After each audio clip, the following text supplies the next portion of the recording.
Gikumpirma mismo ni Police Superintendent Maximo Sebastian Jr., ang Chief sa Regional Special Investigation and Detection Team Conares IDT-12 nga adunay standing warrant of arrest ang usa sa mga namatay atol sa lain nilang operasyon, si June Hasim, taga Purok Islam, Barangay de Jungle South ni Nakbayan sa Jensan, ang aduna kuno'y kasong carnapping kung di nang ilahang panimalay ang ginaadtuan kuno sa laing mga carnappers. Parang meron.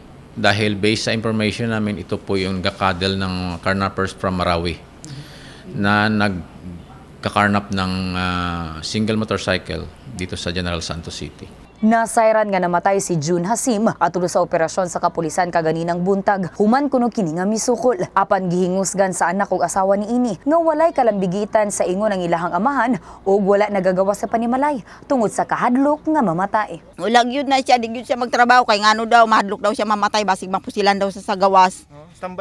Tambay gani na siya good, wala siya trabaho sa daw gana. Mahadlok kay kanang ginapusilan daw ang mga lalaki daw nga walay sala.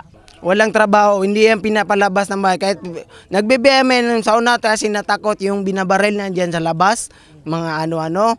Yan, natakot siya, kaya nga baka madamay siya. Kaya hindi pinalabas, pinapagalitan pa ng mga magulang ko, hindi yan pinapalabas, hindi yan sinaano. Atol sa pagmonitor usab, matod pa nilang Kapitan Alvin Veneracion sa ilahang lugar. Giangkon niya nga aduna na sila'y nasayran nga susamang binuhatan sa maong mga lugar.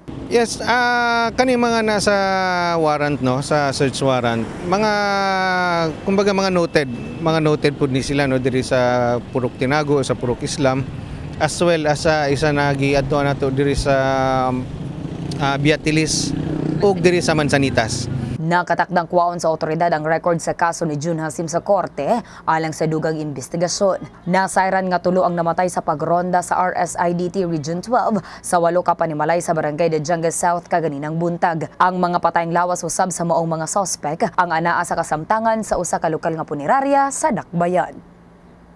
Abi Lorenzo, Brigada News.